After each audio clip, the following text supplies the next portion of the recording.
Hello and welcome back to the virtual classroom, AP Euro Edition. I'm your host, Dr. Olmsted. As you can see, we're in part B right now of our lecture on the Renaissance, picking up with point number 3, the intellectual Renaissance. But as always, take a moment, hit pause, jot down the lecture outline, and pay attention to those key terms at the left. Let's get started. So we left off talking about these changes, politically speaking, that took place during the early Renaissance period. We want to pick up here with what is known as the intellectual Renaissance. What changes during this period? So we have some characteristics. We have this revival of ancient antiquity, specifically Greece and Rome, in both philosophy, literature, and in art. And what they're trying to do here, these what are known as humanists here, are trying to reconcile the pagan writings with Christian thought. And so what arises out of this ideas, though, is, okay, so how do we reconcile these pagan thoughts of the early Roman and the Greek empires with modern Christian ideologies? And what it came to was strong belief in individualism, the great potential of individual human beings. And so this is a marked change from the Middle Ages, where in the Middle Ages, humans were thought to be small, wicked, inconsequential, that should only focus on earning salvation to heaven, right? This is the Christian idea. So people are sinful, they're small, they're wicked. You need to serve God all your life in hopes that he'll take you to heaven. With humanism, during the intellectual part of the Renaissance, we see a change here where now humans are thought of as having great potential. Yes, you should still be saved and go to heaven and love God. That's all important. But there is great potential in humans. And again, you can see how this also ties back to the ideas of Machiavelli. Like, there's potential for rulers to do great things. Now, you may argue his methods were wrong, but the idea that humans have great potential. They're not small and weak, they're strong, you can be feared. And thus, what we find here is this idea was known as virtue. Now, virtue is the quality of being a man, that you should excel in any and all of your pursuits. That the key to a good life was reason and nature. And so they begin by studying the ancient languages. Now, initially, of course, especially ancient Rome, Latin was the main focus. Because after the fall of the Byzantine Empire, we start seeing that Greek, and so in 1453, the fall of the Byzantine Empire, we'll see Greek also became to be studied as well. So again, it starts slowly, starts in Latin. Then after the fall of the Byzantine Empire, we see Greek have renewed importance as well. And basically by 1500, virtually all of the significant ancient Roman and Greek texts that have been rediscovered have been translated into the vernacular and printed. And what happens, we see a largely rejection of Aristotle's views and medieval scholasticism. So we reject all the medieval scholasticism, we reject Aristotle's ideologies. Instead, we focus on Roman authors, Cicero, Virgil, Quintilian. We focus on Greek writing, especially Plato. And we have a renewed discovery and passion for early Christian writers, especially the New Testament authors. This latter thing, the rediscovery of the early Christian authors in the New Testament, was going to run the focus for the Northern Renaissance. Again, that's a separate lecture, though. But when you combine this with the changed ideas of what chivalry and wealth and aristocracy should do against focus on learning, we start seeing the birth of what's called civic humanism. That you should have a broad liberal arts education program that includes things like grammar, rhetoric, poetry, history, politics, moral philosophy. That education should prepare leaders who would become active in civic affairs. In other words, maybe we shouldn't have a dumb, illiterate leader, but rather a leader who actually reads things. You don't want a leader that just goes by his gut. You want someone who actually has knowledge and historical base to make decisions on. Again, you want a leader who is well-read, who understands some of the nuances of diplomacy. Remember, Machiavelli, be cunning as a fox, right? use diplomacy, not just always a bullhorn, and use warfare. And so what we see is some of the most important humanists were also important leaders, important political leaders. And so we start seeing a transformation now. And again, theoretically, especially in Italy, humanists were often more secular. Again, they're moving away from just, you got to learn about Christianity, that's all there is to it. They're learning about other things as well. Again, arts and philosophies and literature, that's fine. Now, again, there is a contrast, of course, again, between the Renaissance in Italy versus Northern Renaissance. But again, that's for another time. So who are some of these very important need-to-know people? Well, the first one is Petrarch. And you're going to read about him in the discussion board coming up. So I won't belabor this too far. But Petrarch becomes what is known as the father of humanism. I mentioned him also in the last lecture in Middle Ages. Because in his writings, he is considered to be the first modern writer, because during his writings, he believes that literature should not be subordinate to religion.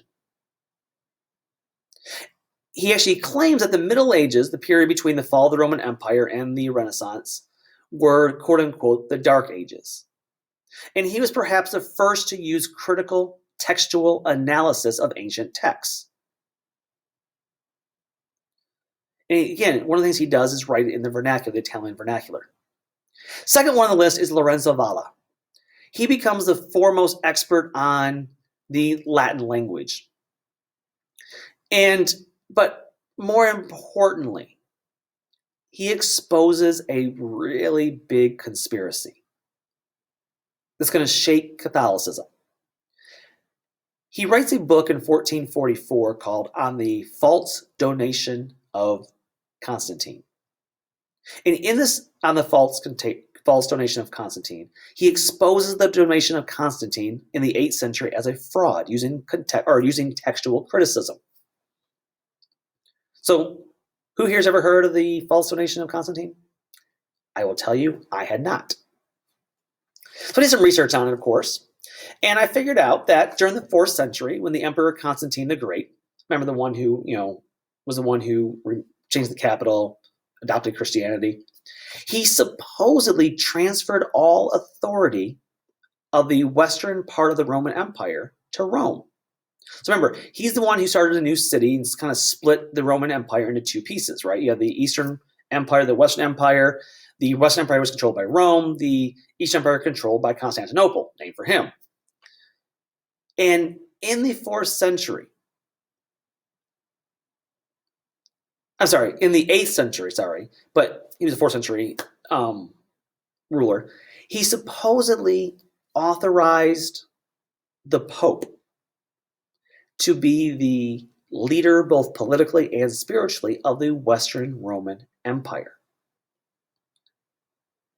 Now, this is a big deal because the basis of the Holy Roman Empire, the idea that the Pope is essentially the head of all things in Western Europe, that kings must bow to him to be coronated and thus give up their authority to him, is based on a lie. It's based on this false donation of Constantine. Using textual criticism, he proves this in writing. And then he goes on further to tick off the Catholic Church, and he points out errors in the Latin Vulgate. Now, the Latin Vulgate was the official authorized version of the Bible for the Catholic Church. He says, no. There's actually a lot of errors in this book. Our translations are wrong. A lot of errors. And of course, if there's an error in the Bible, that's a big deal.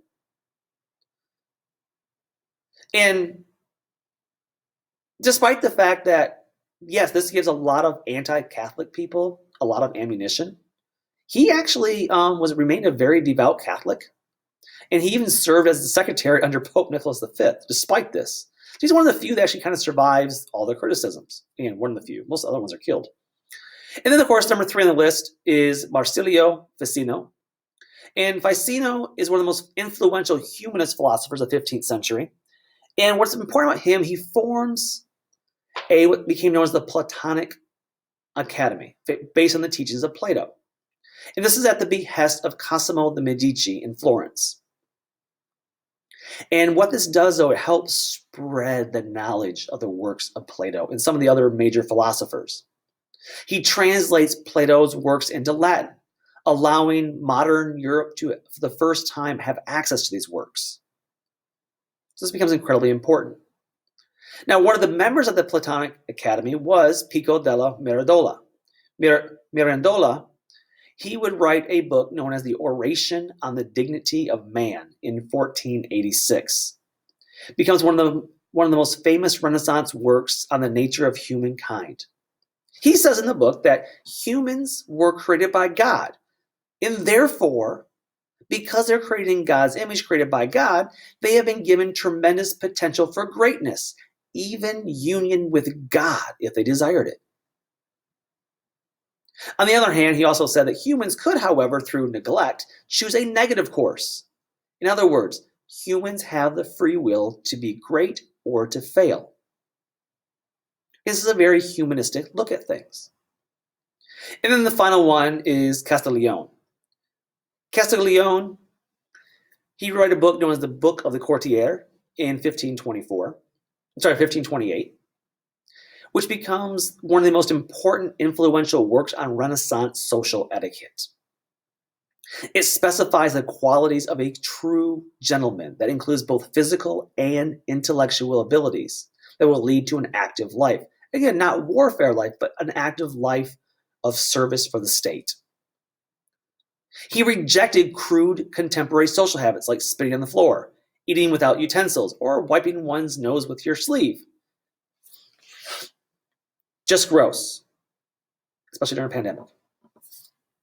He also describes the ideal, what we would call the Renaissance man, someone who's well versed in both the Greek and Roman classics, who is also an accomplished warrior, who could play music, dance, it would have a modest but personal, confident demeanor.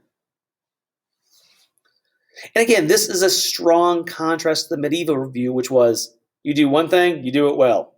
If you joust, you joust. If you're a blacksmith, you're a blacksmith. So he rejects this idea. No, he says a Renaissance man should be well versed in all things. Now, these are all well and good. These are some very famous works, but does anyone actually read these people?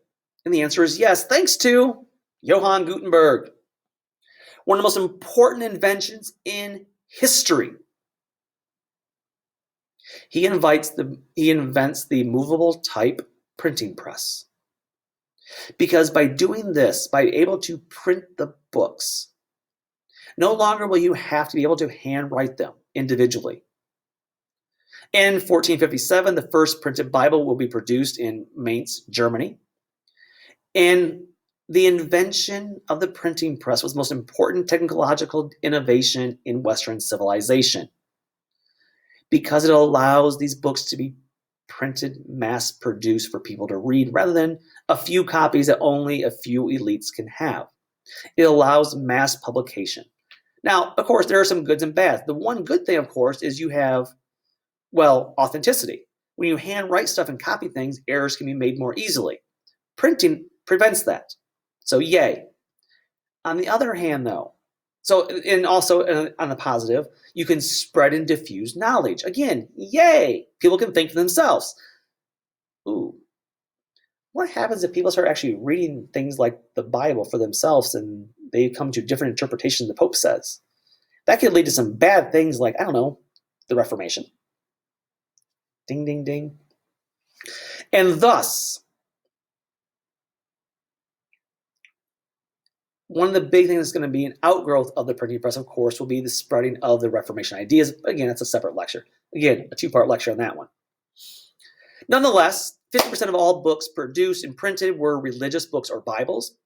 And by 1500, Venice becomes the printing center of Europe, again, in Italy, which again helps diffuse the Renaissance knowledge.